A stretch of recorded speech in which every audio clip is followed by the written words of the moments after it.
Welcome into Sports Tonight. Emily Gagnon in the studio. Bailey Burmaster out in the field in Flower Branch with the Falcons. It is Wednesday, October 4th. Bailey, let's get started with the Falcons. You've heard from the head coach, you've heard from the quarterback, and it sounds like they're sticking with Ritter.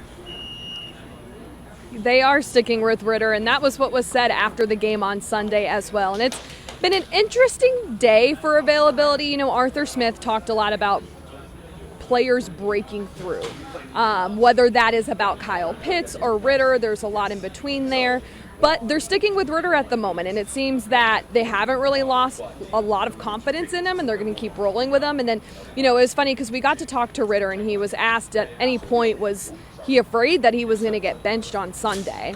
And he said, no, you don't want to play in fear, because when you do, that's when you start to make even more mistakes. And I was never thinking about that. It was all about the next play and what's coming up. And, you know, Smith said that Ritter played with a lot of resiliency when he came out in the second half. And so you could tell that it didn't deteriorate him in his play in that.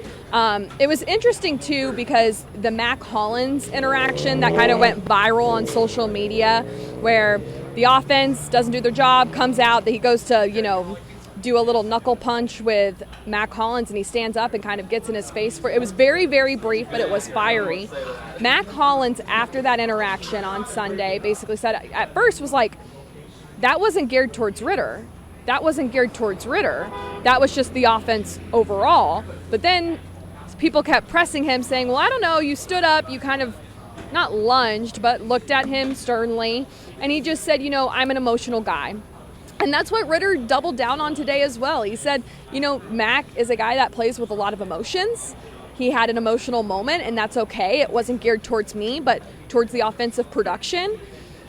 It's things like that that make you really wonder how much of this locker room will they continue to lose, if they have lost anyone, if the offensive production remains what it is. Everyone knows it has to get better. They've had a lot of slow starts. Ritter was 19 of 31 with 1 touchdown and 2 interceptions in that. And it's a cause for concern because it's 2 straight weeks now, and now you have C.J. Stroud and the Texans coming to town. You know, even Jerry Gray was asked about it. When your offense isn't producing as a defense, what do you do and what do you discuss with your team? Do you acknowledge it? And he goes, no, we keep playing. We keep having to do our job. If we focus on other people's jobs, then we're not doing the right things. So it was very interesting. It's all great. We're all trying to turn the page and see what happens, but I think the real test is going to be Sunday at home. Luckily, the Falcons are good at home. Oh, yeah. I mean, so far, so good. Their 2 games at Mercedes-Benz Stadium this season have been loud, have been rowdy, which I can't say about previous seasons. So I certainly think the crowd did help them win those 2 games. They were close games. So sure, yeah, I think you might be right. The Falcons go home and they possibly can have a crowd that rallies behind them and helps them, through what I imagine to be another tight game. I don't think any of these games are just going to be given to the Falcons because they are going through so many issues. No. But if I could ask you, what was the feel? Did you feel, when like certain players or coaches walk in a room, you can just sense if they're stressed or if there's like a certain mood that kind of walks in with them. Did you sense that with the quarterback or with Arthur Smith today? I honestly sense that they were trying to be professional. I think they understood the questions. I think sometimes, Emily, you know this, when you're asking those rather hard questions of, were you ever going to bench Ritter? You know, what were the thoughts during those moments? It can be kind of testy when those questions are asked. I didn't get that today, but I will say, I think there's a realm of concern in the air. I think they know things have to change. I think if things continue this way another week or even 2 weeks, who knows if they're doubling down on everything they said today. I will be interested to see how locker room goes today. The Falcons are practicing right now, and then we will get an open locker room and be able to talk to some guys. I will say this, and this is a testament to who Bijan Robinson is. He was one of the guys that texted Desmond Ritter after that game and just said, listen, I'm riding with you and I'm here with you. But that's also Bijan. Bijan is really one of the most humble athletes I've ever covered. And he's a guy that's going to ride with these guys till the end. So I'm not surprised that it was Bijan who did that to Ritter. But I don't know. I don't know how long you can keep up this mentality if the production isn't there. And what about Kyle Pitts? I mean, certainly you mentioned it a couple of days ago.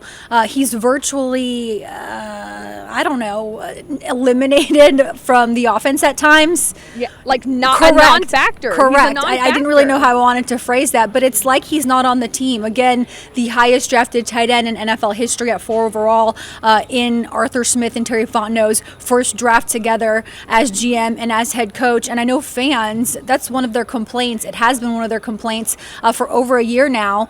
Despite his injury, they wanted to see more Pitts and they wanted to see him involved more. And it just seems like Arthur Smith isn't finding ways to truly feed him the ball in the way that you would feed a guy who went so high in the draft and who's so talented, especially after his rookie year.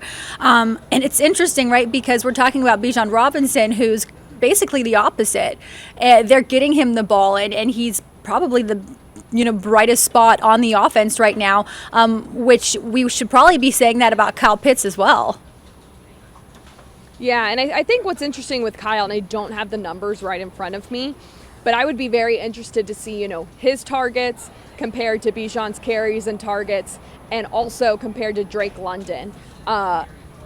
It was interesting. Arthur Smith talked about Pitts a little bit today, and basically just like he's not quite himself just yet. He's still getting back in that groove, and that, for players like that, it's just a matter of time before a breakthrough. But a lot of times breakthroughs come from good connections. And, I think of great connections in the league over the years. You look at the Aaron Rodgers, Devontae Adams connection, the Joe Burrow, Jamar Chase connection. And I just don't know if that's there yet with Ritter, or even with how Ritter's playing, if it can get there. Because if you watch Ritter's play, he's overthrowing a lot of people. He's missing wide open shots that you can't miss.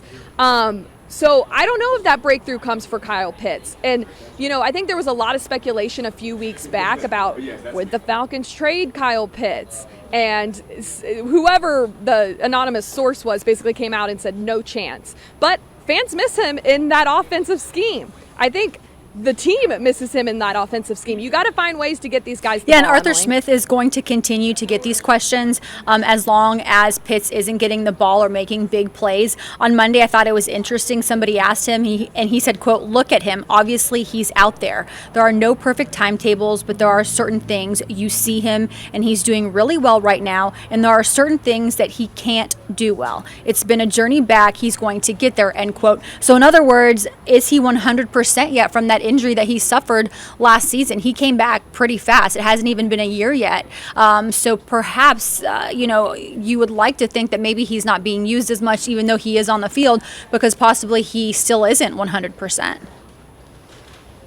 Yeah, exactly. So I don't know. It's going to be an interesting game plan for the Falcons, because I think already 4 weeks in, that people know how to play them. If they can't run the ball, they don't really have much else. So they're going to try and stop Bijan and, Tyler Algier and try and force Ritter to throw the ball. And you know what? Ritter's going to have to respond one of these days. I think he's a guy who truly tries to be a good leader and does try and bring that edge.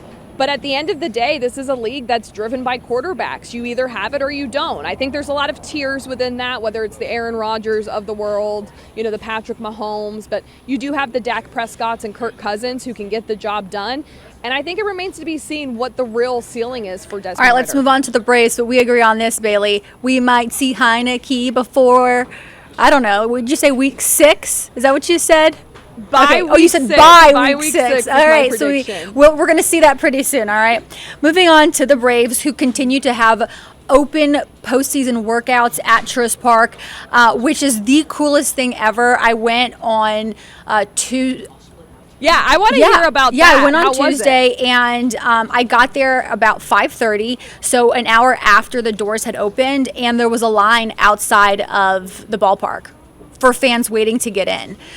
There's like a barcode of sorts that they just use to get into into Truist Park, and I was told that 11,000 of those barcodes were scanned. So yeah, for a Tuesday during the week when, maybe. Do people not That's work? what I was gonna say. Maybe people who get off of work a little early or left work early. I saw a lot of kids there, a lot of families. So I thought that was pretty cool that, I don't want to make any assumptions here, but let's say you are a family of like 4 or 5, which that is a lot of what I saw, and you maybe can't afford to get these postseason tickets to the games because let's be honest, they're expensive. I mean, they are worth it because postseason baseball, which you're about to witness, Bailey, just so everyone knows, has not witnessed Truist Park during the playoffs. It's a whole other level. I know, and I think I'm saying this correctly here. Baseball is not your favorite sport. I'm not saying you don't like it, but football is. But for the next month, Bailey, I'm willing to guess that baseball will become your favorite sport. That place becomes crazy. I agree with you, Em, and I can say this. I have covered some playoff baseball. Excuse the loud truck going behind me. I have covered some playoff baseball now, not at the levels that the Braves play at, but last year I had the opportunity to cover the Guardians in a wild card and then in the divisional series against the Yankees, which was so much fun. They ended up losing to the Yankees, but I am eager to see what Truist Park can bring, especially with a team like the Braves. I mean, this team and what they do offensively is stupid. There's no other word for it. It's absolutely stupid, but it's been stupid fun. And there's just a different feel about postseason baseball, I think. Oh yeah, and like that stadium, that ballpark at night, the lights, everything. It truly is for opponents. It's I don't want to say like frightening because obviously these athletes are professionals and they've played in all kinds of situations. But if I was the opposing team coming in there, when they shut all the lights off and they just like, you just hear the chants and the lights are going on and off, I would feel a certain kind of way. I would be like, get me out of this ballpark right now.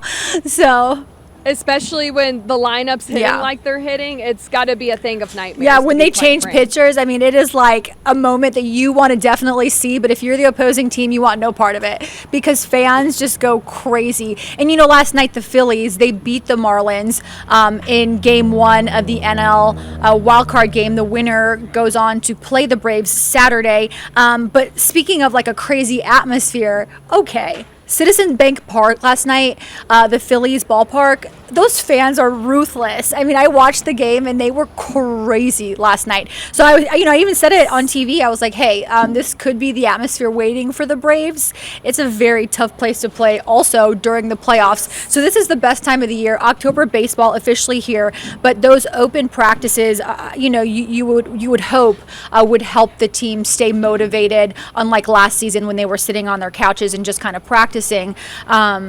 And what was cool is they're rotating different guys in and out. There are some stripers there too. So it's not just the Braves. There are some upcoming stars who get to play. So fans don't just get to see their favorite Braves players. They also get to see the talent that they have on their farm team, which is also great. So there's a ton of things going on at Truist Park ahead of Saturday's game. We're waiting on a time for the first pitch. We're waiting on the team that they're going to face. Yesterday I said it. I do think the Phillies are going to pull it off against the Marlins.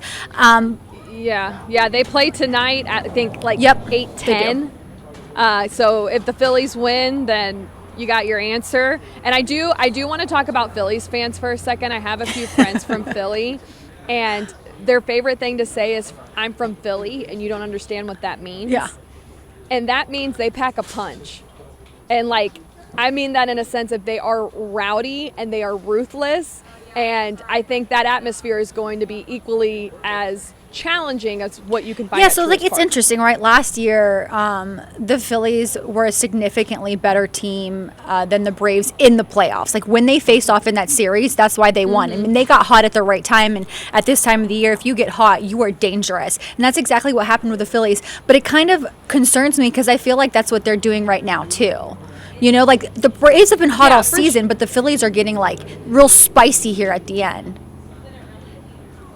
We love a little spice at the end. But I will say this, you know, every team has their concerns, right? I think pitching is where a lot of people look at for the Braves, especially that third pitcher. But I don't know. And maybe I'm just really hopeful because I'm a little new here.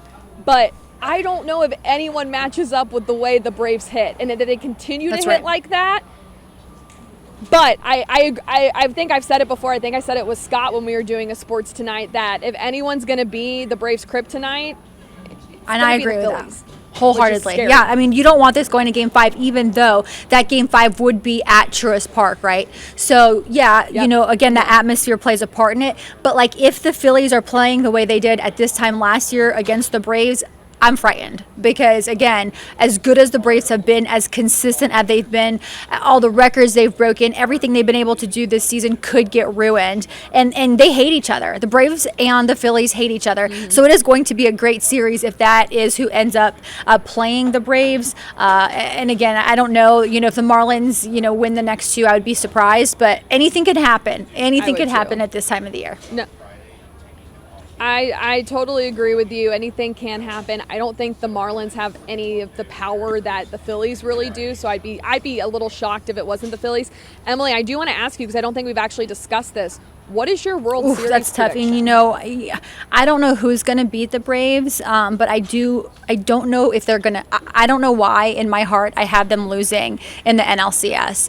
And I could be completely wrong here. This isn't like something I'm truly standing on, but I think that they, you know, if there's a team that's going to eliminate them, it'll probably be the Dodgers. Yeah, I think it will probably be the Dodgers in that NLCS. For no particular reason, I would just love to see like an Orioles. Oh, that'd be delicious. World Chef's Series. kiss.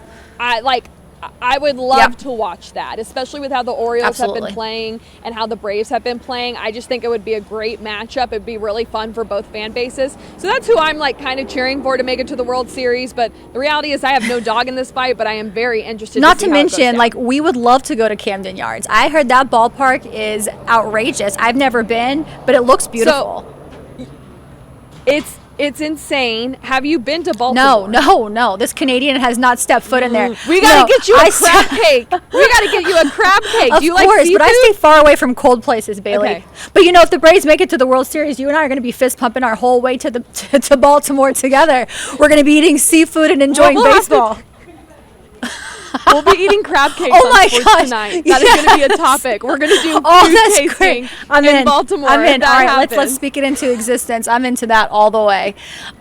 We're manifesting Yeah, that's right. it. All right, the NCAA portal came out with some news today. Kind of interesting. The transfer portal window has shortened from 60 days to 45.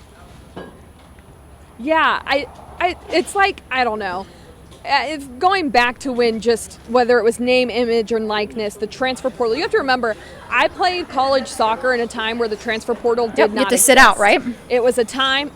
Yeah, you had to sit out, especially within conference. Like people could block you from going to teams. It was wild, and now to just have the freedom to go, and I don't know if I see a big difference from the 60 to the 45.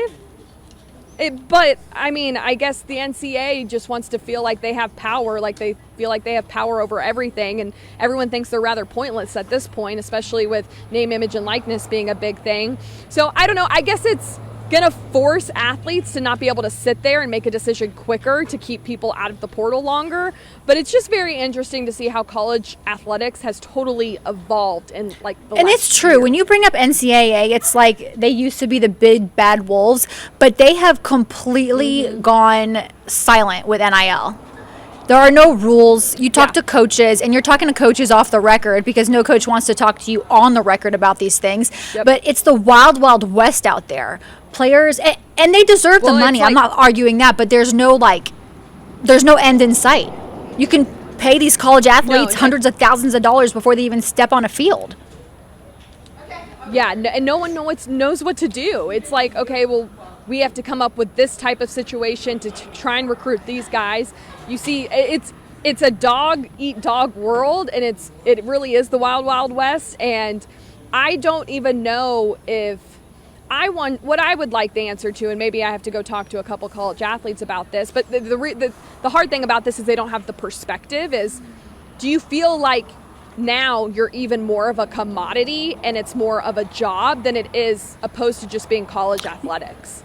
I mean, I remember when I was playing, it felt like a job, but the reality is I still got to be a college kid. I still got to have some fun and enjoy the game. But now, is that taken out of that a little bit? Because now there's a lot more money involved. There's a lot more people. It's a lot more competitive, not even on the field, but outside of the field. It's an interesting dynamic. Yeah, and for me, kind of like what you just said, with the NFL, right? Like we both cover college and NFL, so we can speak about this freely. Yep. In the NFL, there's a different kind of, because you're getting paid for the sport. If you're injured, if you're a player, you don't really feel bad sitting out, and you shouldn't feel bad ever. But what I'm saying is the NFL is different in the sense that you're getting paid and it's a transaction. So, you know what's interesting about that comment though, Emily, especially in an NFL locker room, how much money you get paid. Yeah. Says a lot, and it speaks a lot. Your price tag means something.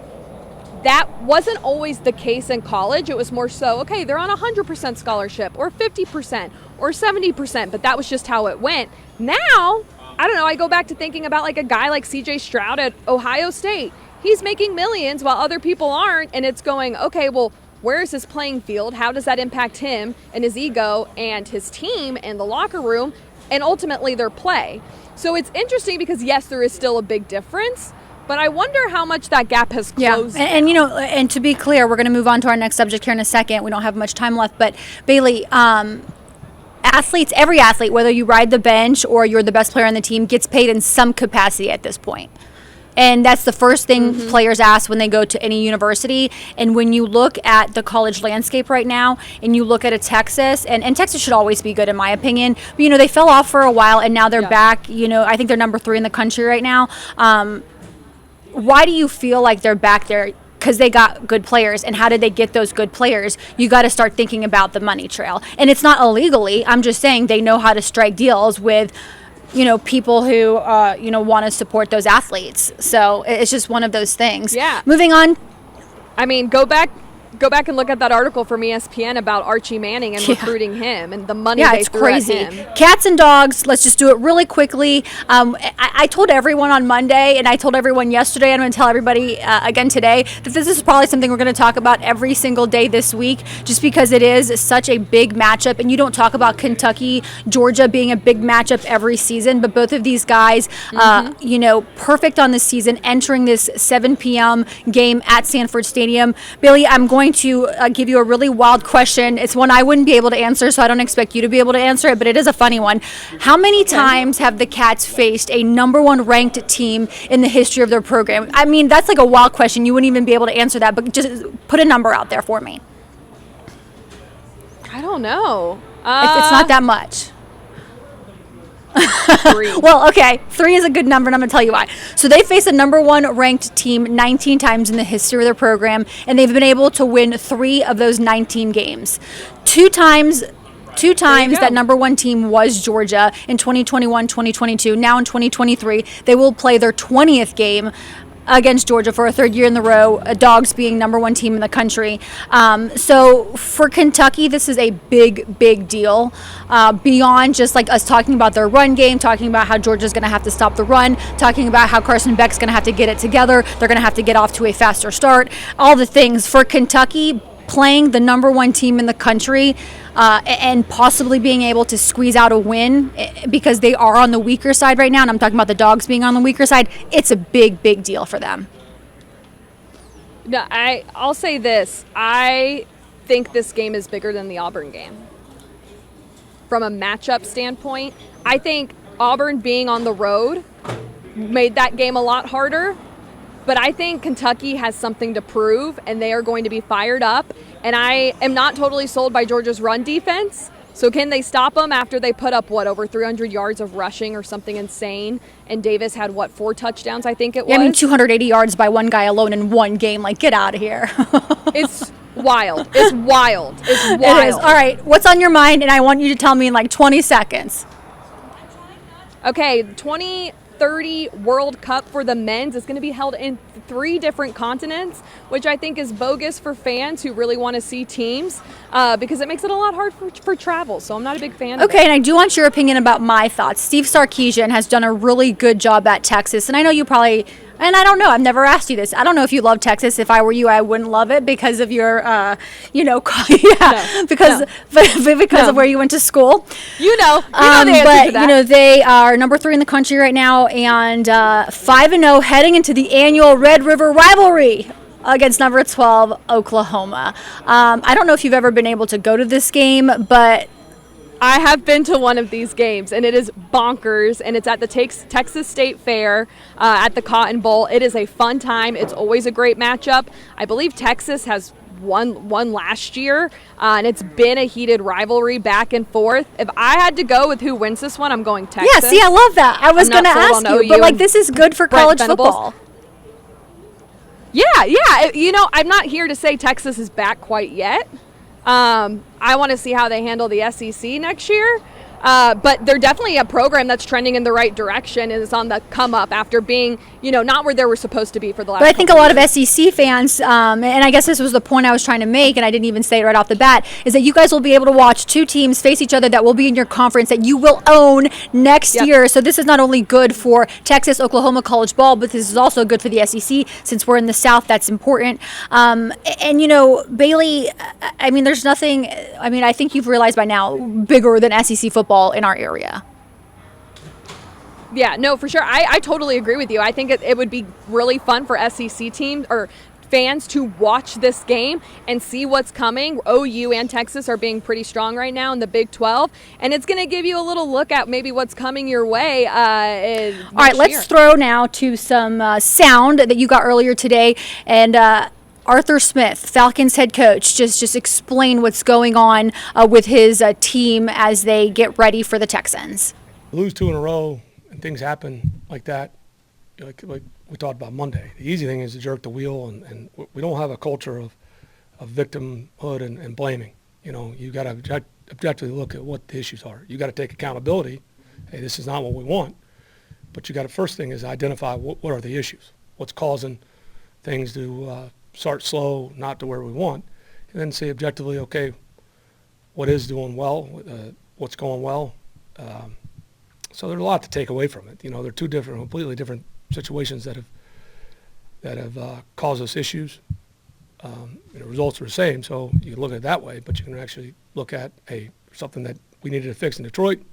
Okay, thought we handled that issue better last week regardless of the result, but then the other issues came up, and it obviously wasn't what we wanted. Then you look at the second half, and what you have to identify is, can you handle any adversity? Because there's not going to be, they look at the history of this league and look at some great quarterbacks. They've had some games where they've turned the ball over. Okay, what's causing the turnover? What happened? Okay, how do you fix that? And that's, like I said, what you want to see is what we saw in the second half. But again, it was too little, too late. But I thought there was some pretty good quarterback play and some good throws made, and unfortunately, you get down and you're playing every possession, and we don't convert on 4th and 3 to get it to a one-possession game, and that's the way it went. But that's our own fault. Credit to Jacksonville, but that's on us. So, but that's what you're looking at, D-Led. What was the issue? How do you fix it? That's our job. And so, even when you win, sometimes, it may look on the outside that, hey, you've got everything figured out, but there may be some things that you need to. That's the journey of the NFL, and that's the hardest part, to keep perspective and being objective, because we're 4 weeks into it. Yeah, for me, I don't let the outside noise kind of affect me. I just know what I have to do every single day, and that's to improve. We talk a lot about here of a growth mindset, and for myself, that's coming in, watching the film.